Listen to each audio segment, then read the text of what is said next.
This is a TalkStation original podcast.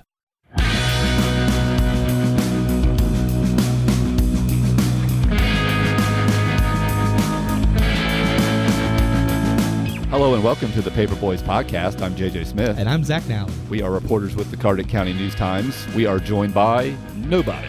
You're all alone. Yeah, no, our faithful producer isn't with us, Ross Caraway, but he will be producing this episode faithfully, as always, so we are grateful for that. Makes us sound better than we should, which takes a lot of work on his part. Better than we deserve. We are joined by no guests this week because sometimes Zach and I just want to talk to each other. And you, the faithful listener.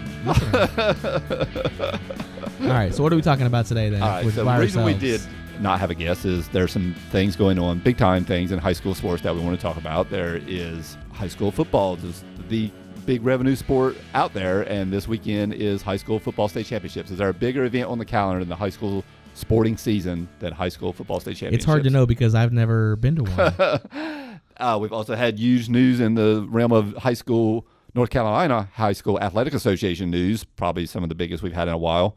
We're not realigning to go from 4 classes to 5. We're not going from 5 to 6. We're not going from 4 to 7. We're going from 8. We're going from 4 classes to 8. We're doubling the classes. So that's pretty big. And then right now is high school basketball, which is also big on the calendar right after high school football revenue-wise.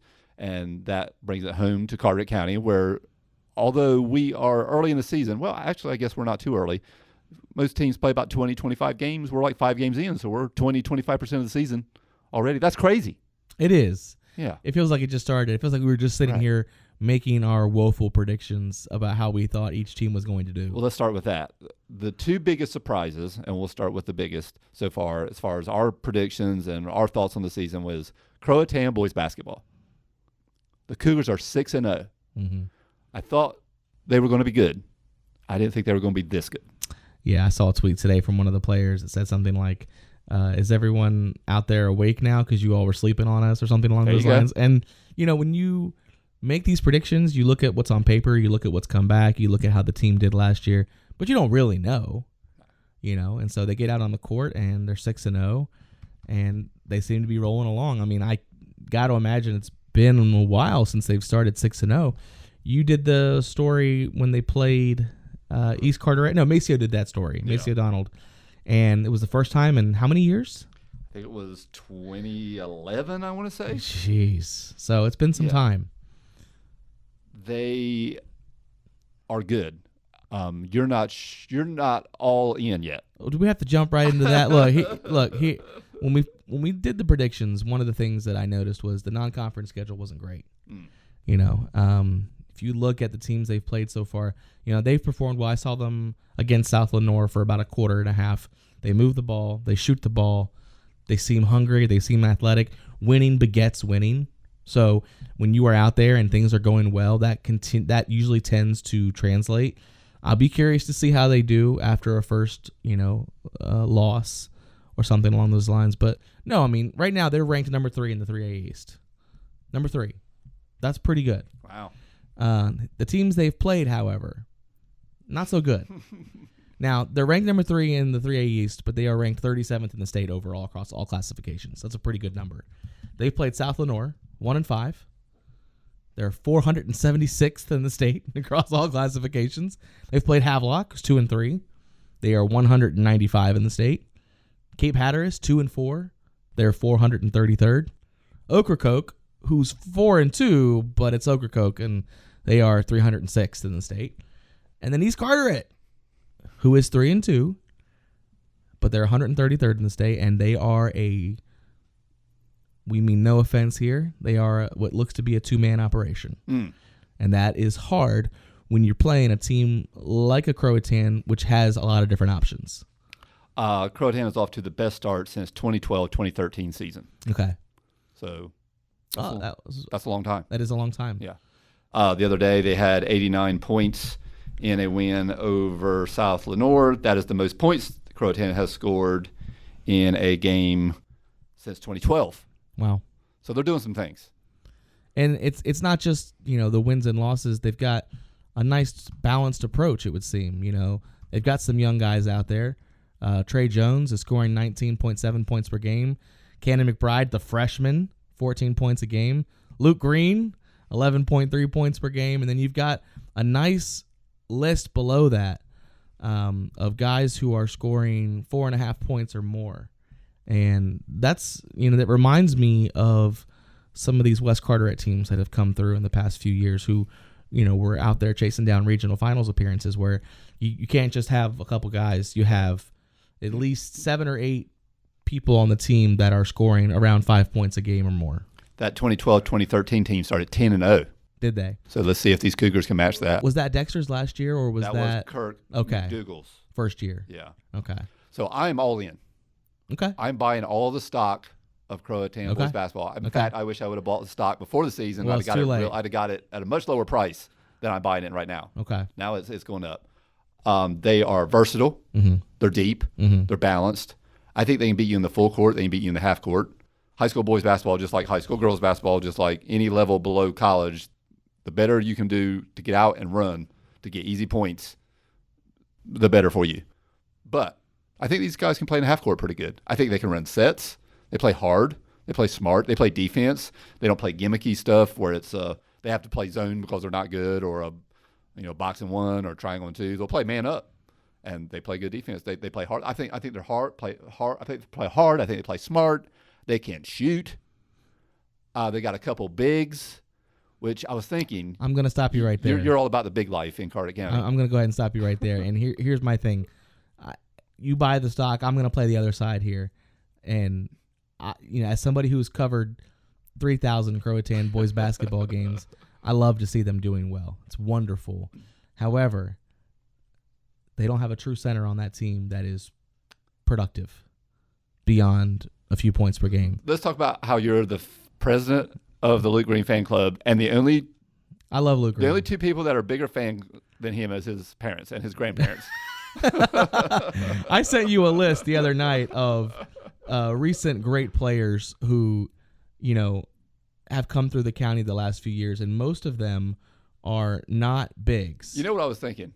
Let's go over the last 20 years. Okay. Let's count how many really, really good bigs we've had. And okay, go ahead. Jackson Ellingsworth. There you go. James Kennan. Sure. Deshaun Johnson at East Carteret. That's right. Zach Saul at West Carteret. Now you're going back to like 2010. Mm-hmm. Would you throw Perry Austin in there, East Carteret? Perry Austin, good pick. Austin Saunders, Croatan. I'd put Worth Stack in there the past couple of years at West Carteret. I don't see him as a post guy, really. Okay, but do you think I'm thinking of center. I'm thinking of 5. Okay, but see, some of the people you've named are not 5s. Well, Deshaun was more a 4, but he played 5 at East Carteret because it's East Carteret. Let's just go with those 6. Okay. That's 6 in 20 years. It's not a lot. Do you know how many good guards we have in Carteret County? A ton. In 20 years? We have 6 every year. You're talking about, just going backwards, this is the Shamel Baker, Charles Mathika. Look, we have 6 this year. Yeah. Jaden Hilliard, Trey Jaden Jones. Hilliard. The list goes on and on. Yeah, there's 6 every year at Carteret County. So we've had 6 good big men in 20 years. So wonderful that this team is doing. Apologies if we're missing somebody. I'm scared we're missing somebody. I'm sure we are.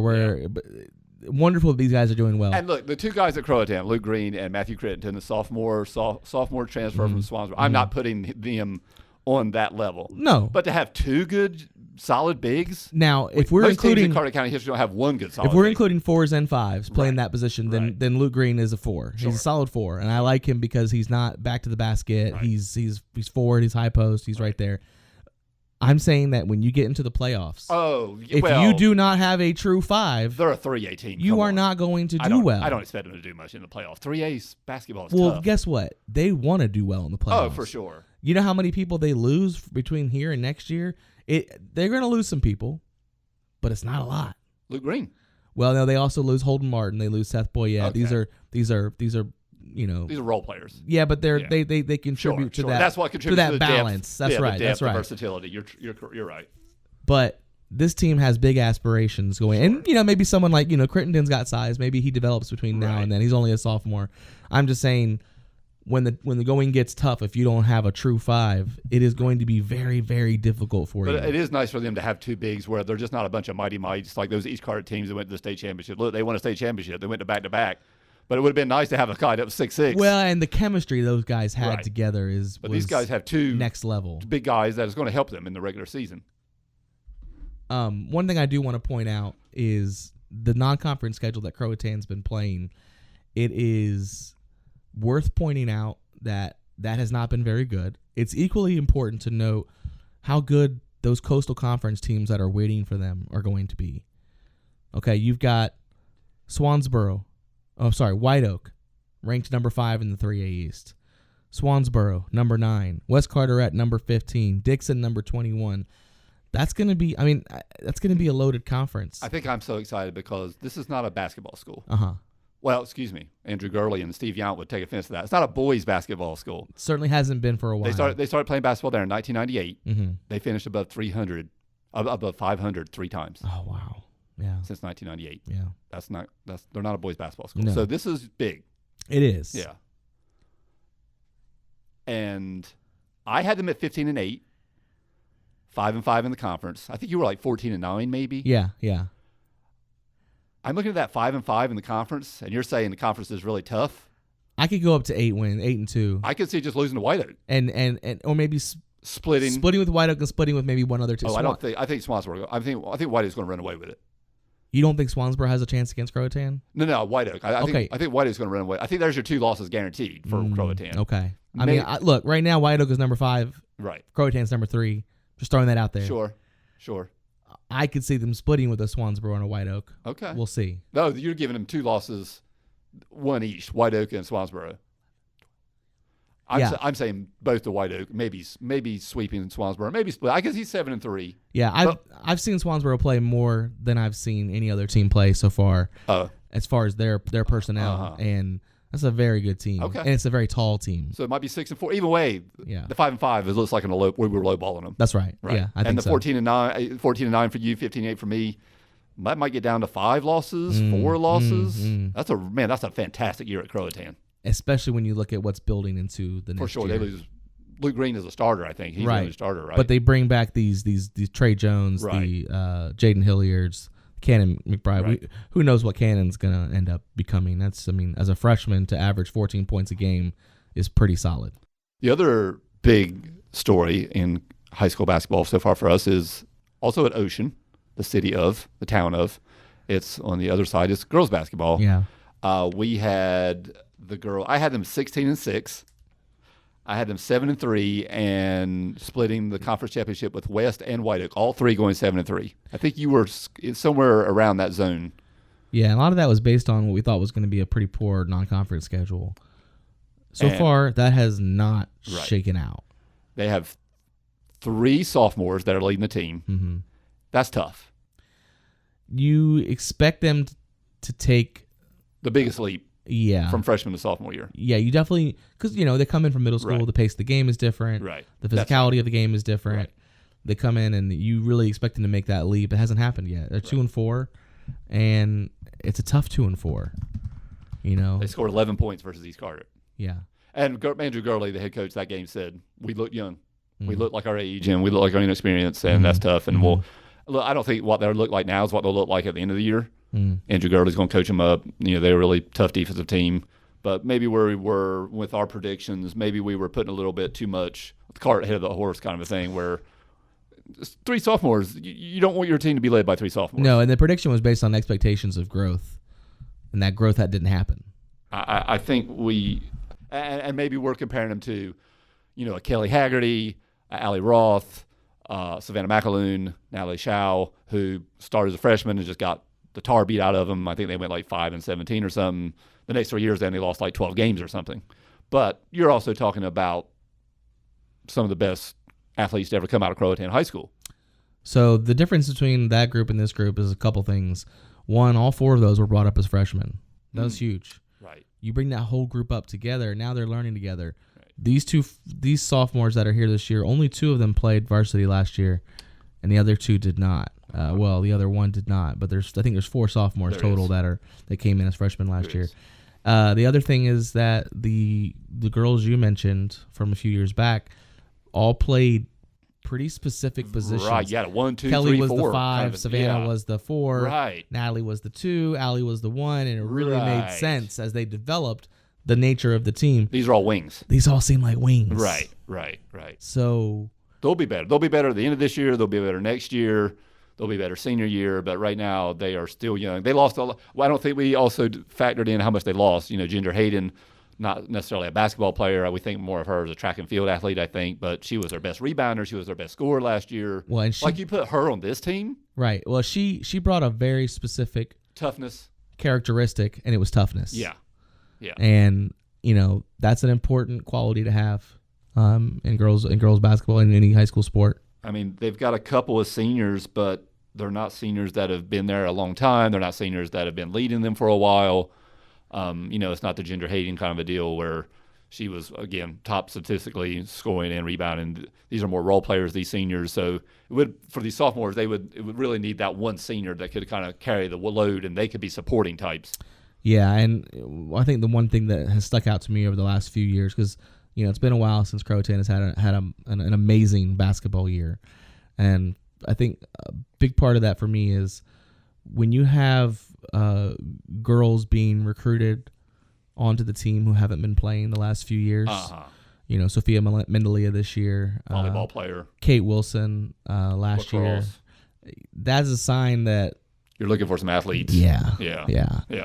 Which both of those players contributed. Very Certainly, good, Kate was pretty good. She brought toughness, but if you don't already have those slots filled, then that is an indication that those kind of players need to be your supporting type. That's right. That's right. I think it'll get better. I don't think they're going to look as bad as they have so far. I think that, like Andrew said, they're young. They'll get more experience. They'll be better. And then they get maybe a couple more classes from Broad Creek in there. Now, meanwhile, our East Carteret rankings, I don't think I had them not losing a game. Or was that the boys? You had them undefeated. The girls. Undefeated. They lost. Let's go ahead and break that down. They lost to West Carteret, which was a surprise. Yeah, that first game was a surprise. Both West boys and West girls. It was winning. Yeah, but that's a rivalry game for you. It is, and I mean, let's not get it twisted. West Carteret is 4-2. Yeah, they're ranked 16 in the 3A East. East Carteret's 4-1. They're a two-time defending conference champion. They are. Yeah. A lot of the same core group. Yeah. So. And East Carteret is ranked 12 in the 2A East. So those were two pretty good teams. I don't think anything at East Carteret or West Carteret has surprised me so far. No. Boys or girls. I think, as Denny Green said for the Minnesota Vikings, they are who we thought they were. I think they are who we thought they were going to be. Well, West boys beating East boys. That was big. I didn't expect that. Was pretty big. But, again, a rivalry game. You just never know. That's true. And at West. Look, they beat New Bern. Yeah. New Bern is 4-2. Number 13 in the 4A East. I still think West is going to struggle.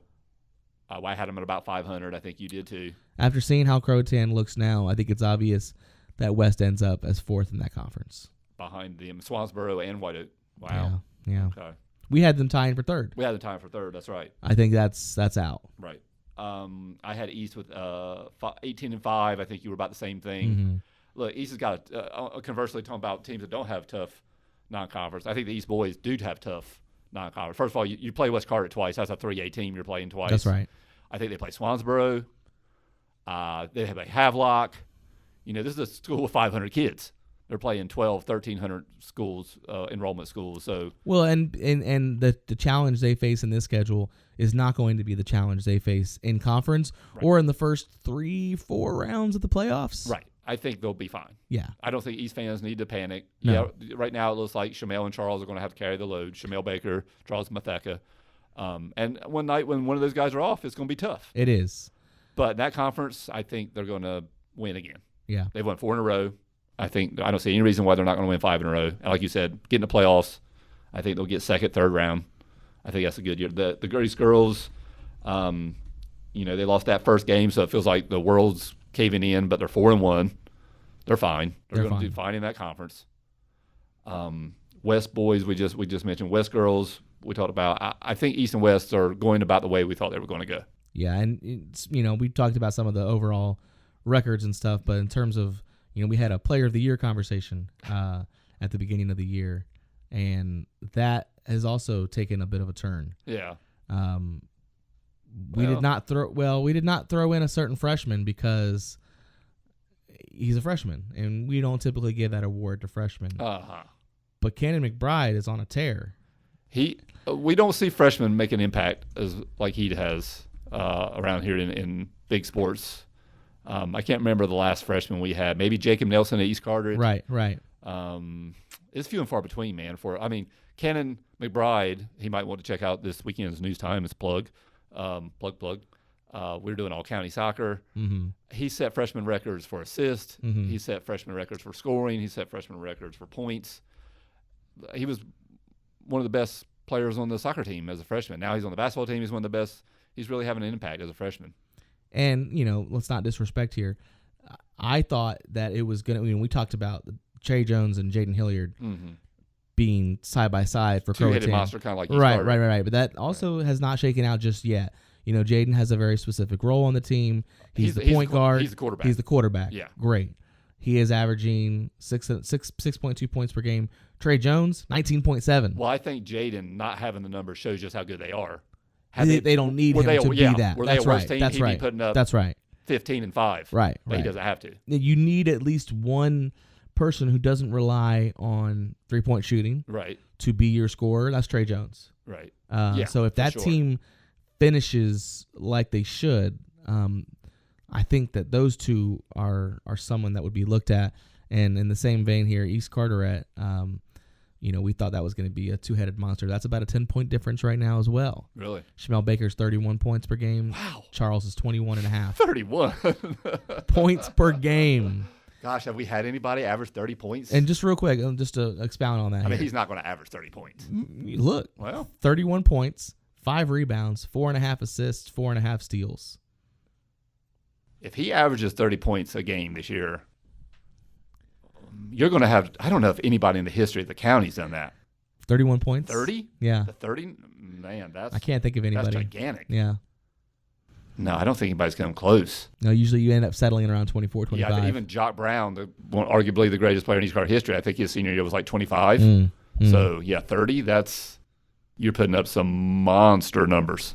So some interesting shake-up here on basketball. And again, you mentioned it.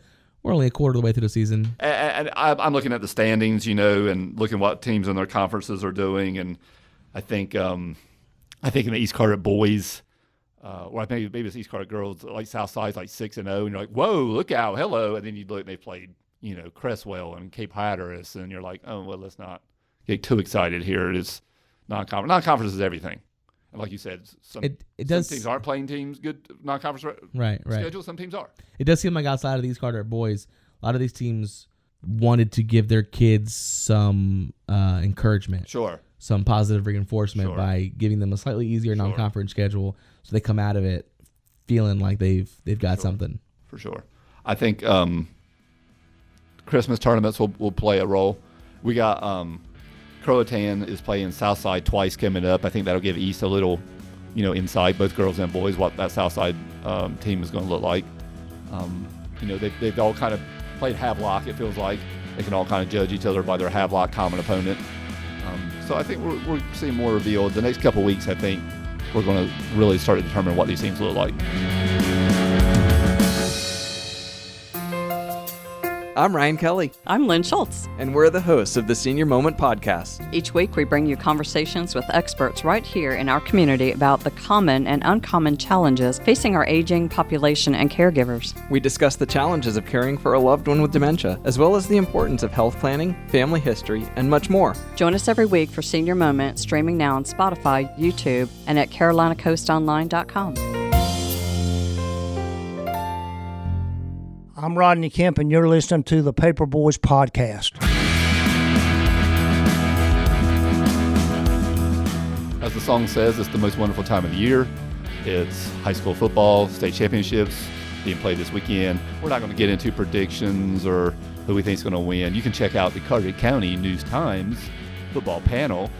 We have guest pickers this year, and we also have the experts, and the guest pickers are doing much better than the experts, so maybe the experts aren't too expert.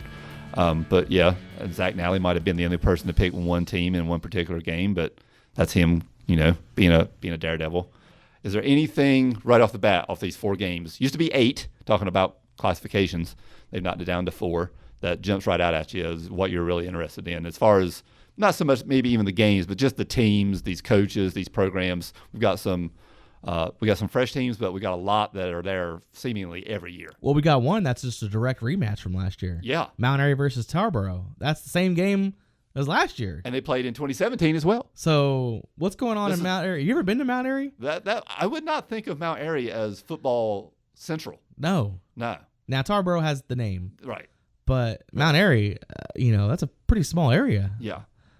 13 state championship appearances in school history of Mount Airy. 13. They are 8-5. In state final appearances? Yeah. God. They've had 4 since 2018. They're 2-2 in those games. Wow. This is the third time versus Tarboro. Tarboro won in 2017, 32-7, took it to them. Last year, Mount Airy won 20-7, took it to Tarboro. So this is the the one for it all. Yeah, and it's hard to know. I mean, like you said, we're not doing predictions here, but I'm looking at someone like Mount Airy who's outscored opponents 788-88, and Tarboro, which has only scored 575 points this year. Do you know how and many giving year- up 91? Do you know how many years in a row Tarboro's playing in a state championship? How game? many? That'd be 7. This including this year? 7. This is the 7th straight year? Isn't that wild? These teams that just win every year. It's amazing. And Mount Airy's like 10,000 people. I think Tarboro's about 10,000. Right. How do they do it every year? You think East Carter fans? Have you ever read anything about Tarboro and what the history's like? And I have. Like they'd run the Tarboro T. Right. They do that like in the Pee Wee leagues. Right. It's a whole specialized thing that's associated with their town. Yeah, they start running the Tarboro T and like Yeah, Pee Wee, yeah. Pop Warner. So they know when they get to high school, it's like a second language. Right. I was reading something in the Rocky Mount Telegram. Shout out to, we're always happy to give shout outs to journalists when we can. Always pay for journalism, people. Jim Green ran a Q&A with Jeff Craddock, who is longtime Tarboro coach, just a super sweet guy. I think I called him up when they played East Carter that year to see who was going to go to the regional final, just to do a preview. He gave me like 30 minutes on the phone. I'm sure he had talked to all kinds of people that week. I was reading the story in the Rocky Mount Telegram, like I said, by Jim Green, and it was a Q&A with Jeff Craddock. And Craddock said that we have pictures in their weight room of Mount Airy celebrating last year. Oh, my goodness. We use it as motivation, but don't get us wrong. We have pictures of them celebrating in our weight room, and we did that to remember how we felt. Okay, here's the thing about that, though. Fast forward to Saturday, Yeah. they lose. Got to And do they it all go over back again. to the weight room, and there's the haunting images But of us celebrating look, Mount Airy. Mount team. Airy 1A. We were just talking about how Yeah, that's not a big yeah. area. They got 2 kids going to Virginia Tech. That's pretty massive. That's wild, right? And we're going to talk about this later on, but I wonder where they end up going in the realignment to those two teams. Oh, for sure. End up going to the same place. We'll find out. At the 2A game is Clinton and Reedsville. When you're talking about 2A West and 2A East, they might be the preeminent programs Right. in the history of 2A. Now, also you've got Shelby, who's been 2A over the years. You've got Southwest Onslow, who was 2A over the years. It's not to say they are 1A and 1B, but Reedsville is. Reedsville has been to 30 state championship games in their history. And we were just talking about small towns, Tarboro, Mount Airy. Reedsville and Clinton are pretty small as well. 2A. They Yeah. are 27-2. How about that? Ties. There's a lot of ties in state championship football games. It's fascinating. Yeah, 27-2. They've been 13 times since 2002. That is 13 state championships appearance. 13 state championship appearances in the past 22 years. They are 9-3 in those games. Golly day. Now the 13, that adds up to 12. 13 is this year. So Clinton has been 10 times since 1990. They're 5-4. This is the 10th time. 6 times since 2001. I mean, my gosh. Unbelievable. So a lot of these matchups are legacy matchups or Yeah. teams that know how to win at this level. 3A is a whole different dog. You got Hickory, who I don't think I've ever heard of in football because this is their second appearance ever. First one since 1996. So they're a new kid on the block. You got 71st out of Fayetteville. This is their 5th. They are also 3 in their previous 4, 3-0-1. Oh, wow. Another tie. Their second appearance since 2008. And then 4A, you got Weddington, who's been 5 times since 2014, and Hoggard, who's only their second appearance. Yeah. Yeah. And you're And just to go back to Hickory real quick, this is a team that beat Dudley 42-41 coming into a state. What do you think that's like, beating in a regional finals, beating a team by 1 point to come into a state championship game? Not just any team. Dudley. Who Right. goes to state championships. And they've got a quarterback, Brady Stober Jr., who's number 3 across all classifications in the state. This is Hickory. Yeah. Uh-huh.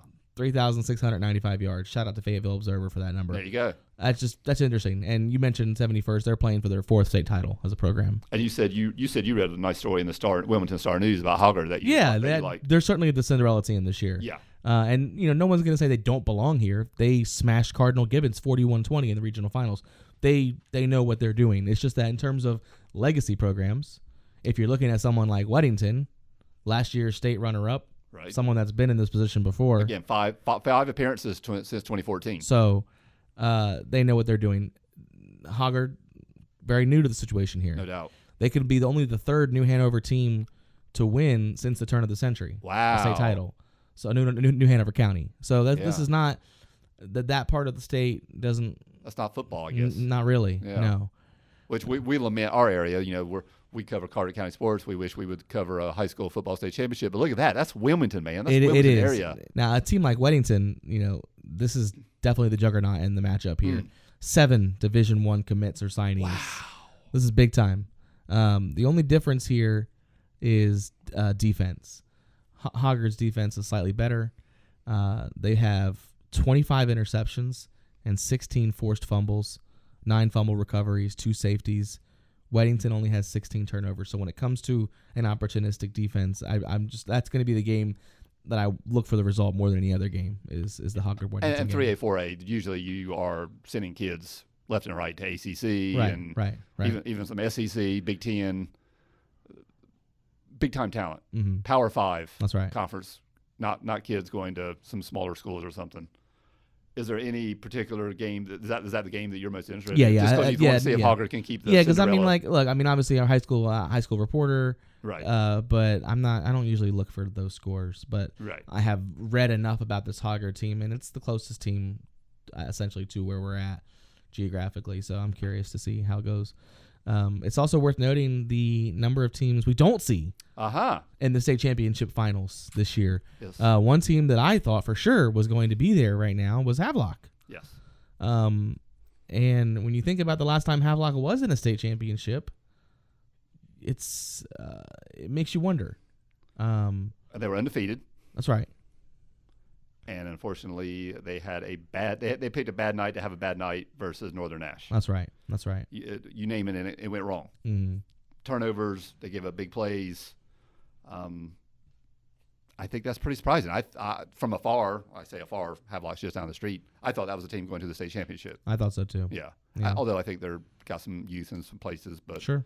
New Bern, I don't know. You can talk more about that. You wrote a column this year about that. Yeah, I mean, it's a tough time to be a New Bern fan. I mean, even with the state title, all the backlash that came from the scandal and everything, and then this year they had to give up some games due to forfeit because of player ineligibility rules, not going to class and such. And they made the playoffs and they won a couple games, but ultimately it's just it's hard to recharge from the run they made last year. They lose their head coach. It's just all very different. The program's in a flux right now. Had they won a state championship this year with everything that was going on, you talk about Cinderella story. I think, it would have been Cinderella. Less of a Cinderella story, more of a we told you. Sure. Back to the Havelock real quick. They led 21-7 versus Northern Nash in the regional semifinals. Ended up giving up that lead because they had 5 turnovers.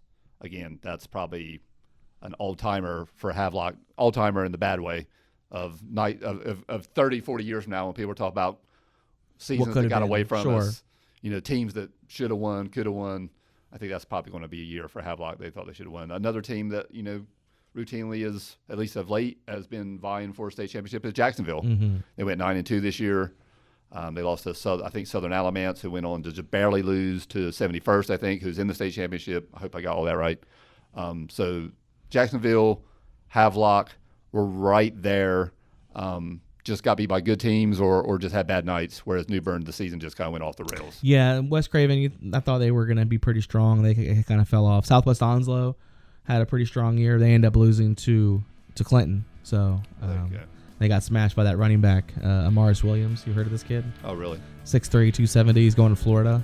He's the kid that scored touchdowns on his first 3 carries in that game. Oh, wow. So, yeah, I did have that right. Jacksonville loses to Southern Alamance in a really tight game. Southern Alamance loses to 71st in a really tight game. So, Jacksonville's like transitive property. Maybe we could have ended up being good enough to get to a state championship. I'm Cecil Lilly, and you're listening to the Paper Boys Podcast. We'll wrap this up talking about high school sports, which again, December is the end of the year. Usually it's a quiet time of the year in news, but with high school football state championships, with high school basketball season starting, and with the classifications being announced that we're going from 4, not just adding 1 or 2, but doubling in size, going to 8.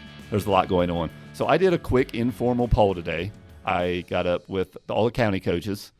I heard back from 14, which is a pretty good number. 7 said they were big fans of going to 8. 4 said they were about 50-50 on it, kind of, circumspect, want to see how it goes. 3 said, no thank you. Hate it. Hate it. Hated it. Interesting. Yeah. I'll read some quotes. I won't give people's names. We'll go anonymous here. One said, you're definitely going to see more split conferences, which I would agree with. Of course. 100%. There's no chance to avoid it. Explain to people what a split conference is. Okay. So, like right now, we have East Carteret is in a split conference, 1A, 2A conference, because geographically they're lumping these teams in that are close to each other, but they're not all the same classification. So you try to do the best you can to keep it. And East has always historically, for a while now, been 1A. That's right. And then they did a weird realignment. They got to 2A, so now they just kept them in the same 1A Put them in league. a 1A conference. There's only 2 conferences in the state, I think, like that. Where it's just like there's all just but one. Yeah. Yeah, so it's so weird. Which makes some fun playoff stuff. But that's the thing about it is that with split conferences, the big thing is that you don't have to win your conference to be the top seed from your conference in the playoffs. So if I'm in a 2A, 3A conference and I finish 3rd in that conference, but I'm the best 2A team in that conference, well, guess what? I get one of those, 8 seats in the playoffs? So, you could end up with a not very good record and still have pretty good position in the playoff. Another coach, very thoughtful coach, I'll give him this. He wondered about the conferences. Logistical, travel, because if you don't do split, then what does that look like? I think it's going to be split. It's got to be split, right? Yeah. Or he said if it's not logistical travel nightmare, then you're looking at multi-level conferences. This came up quite a few times. What are they going to do with the magnets, the charters? Those two. If you can, 2 East Carteret coaches said they were big fans, but they also were like, let's see what they do with the charters. Obviously, East Carteret, that's going to be their number one, concern.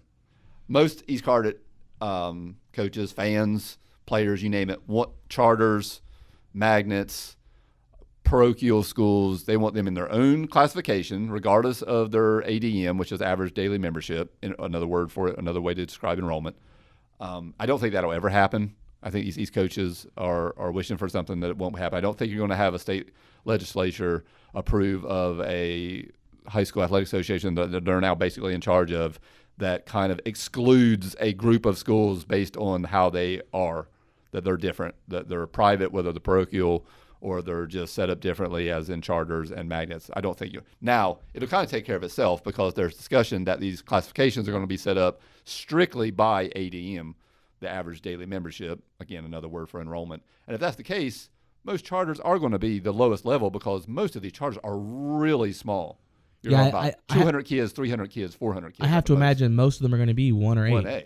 Or no, at 8. I guess I'm thinking of big market schools, but you're right, of 1A. Yeah.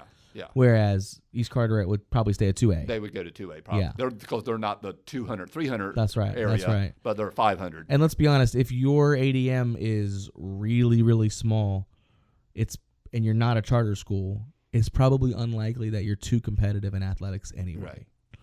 This coach went on to say that, worried about the logistical travel, worried about multi-level conferences.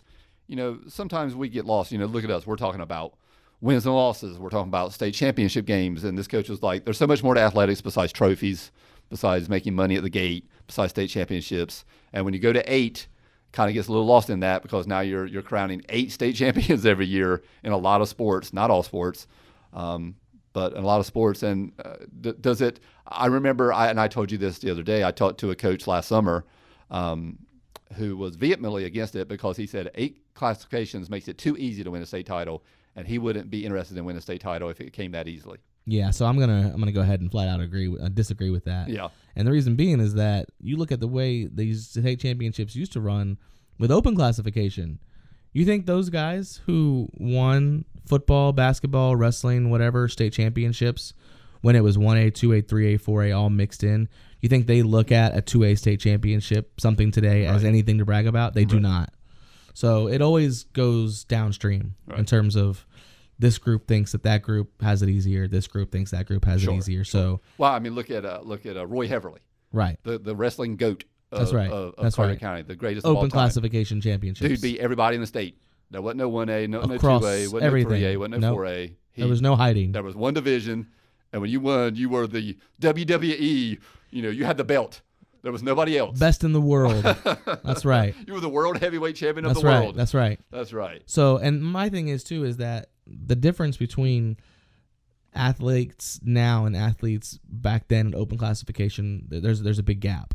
I think that the level and the number of athletes that are capable of contributing to or winning individual state championships are much, much higher now than they ever have been. We're talking about, you go and you spend an afternoon at Grant Kelly's business. The performance. Performance, that's right. Performance Zone. Performance Zone. Do you see what those kids are doing? Kids weren't. There's 12-year-olds dragging sleds. Kids weren't doing that in the 60s. They're doing cone drills. You know what kids were doing in the 60s? They were on a shrimp boat. That's right. Yeah. And these kids are on nutrition plans. Oh my gosh. These kids are Some of these kids drive to Wilmington. That's right. 4 days a week. That's right.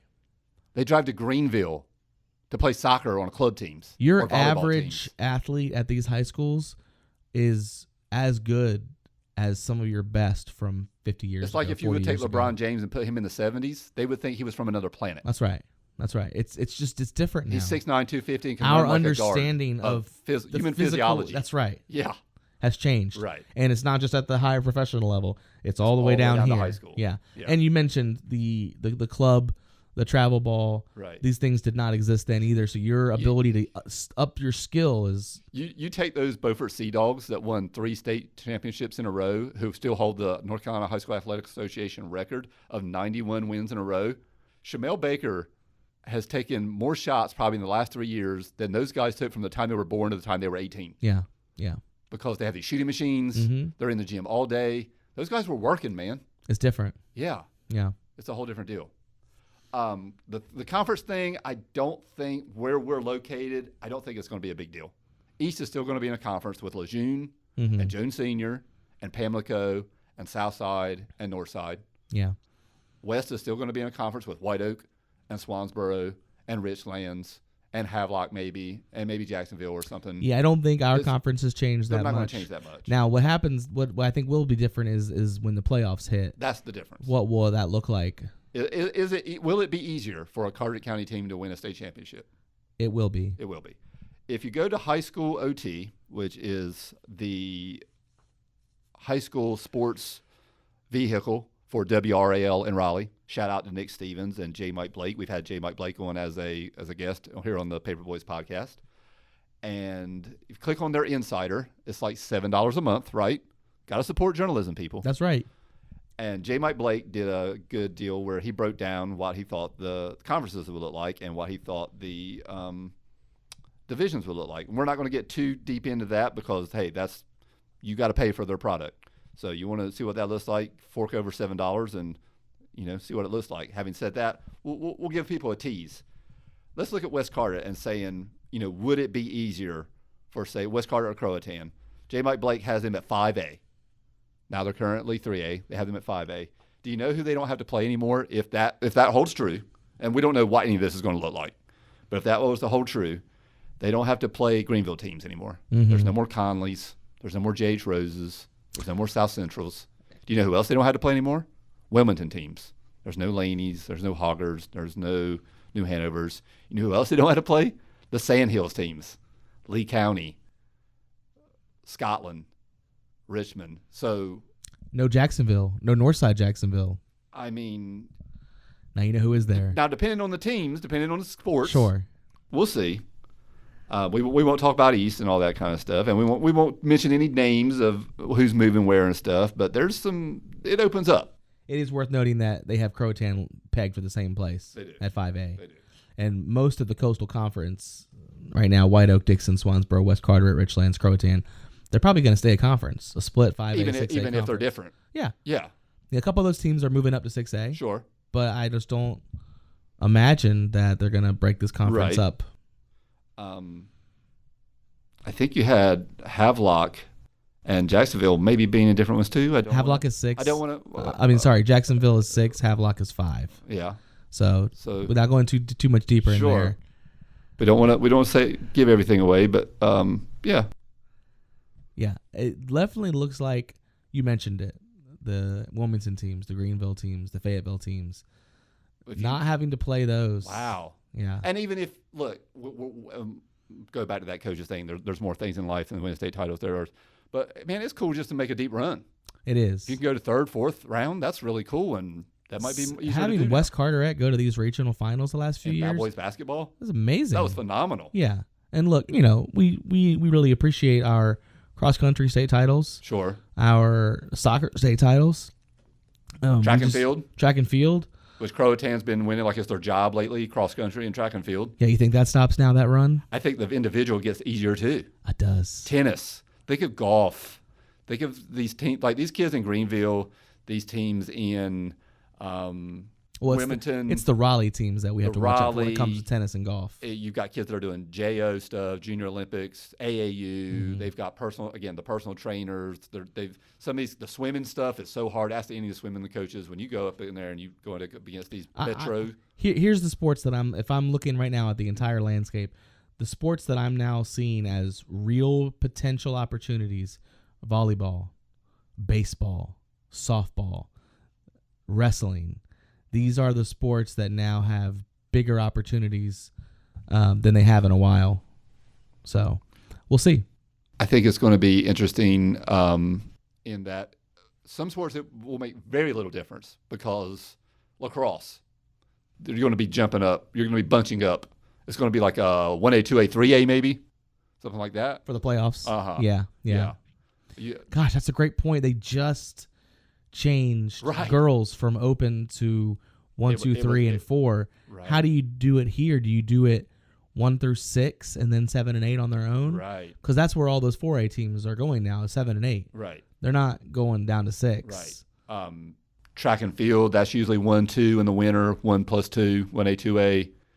What's that look like now with 8? Is it 3 now? 1 through 4. Yeah, I don't and know. then 5, 6, and then 7 and 8. Right. Gosh. Football, there's a lot of teams don't have football in the state. And There's not going to be 8 state championships in football, I don't think. Well, if there is, it's going to be you don't think there's going to well. be 8? If it is, it's going to be the numbers of those divisions are going to be really small. Well, look. how many are you cutting off automatically out of the entire 400? I think there's going to be 440 NCHSA. How many of those don't play football? Didn't they just have a 1A, 1AA, 2A, 2AA, 3A, 3A? Yeah, we've only gone back to just 4 just a few years now. Yeah, so they've Yeah. had 8 for right, a while. Right. But I'm saying the watered down version, if Oh, that's I the see, argument I you want to see, make, I is see. how many teams are going to be in these divisions? Because you got right off the bat, you're cutting off how many teams don't have football. I see. You're saying, are they going to have full 32 teams? Oh my gosh! Oh Yeah. yeah, you're going to have buys. I think they would do buys. Yeah. They're not going to cut it down from 32. Right. So you're going to win a state championship of how many teams were in your playoff Maybe bracket? you only played 4 games, and 2 of those were really garbage good. games. Yeah, I mean, some of these coaches say this. I don't know. We'll see, being watered down or whatever. And all this in the back of my mind, I'm thinking, the NCHSAA is under fire. Big time. So all these big changes happening in the face of what could be a total exit of that governing body. Right.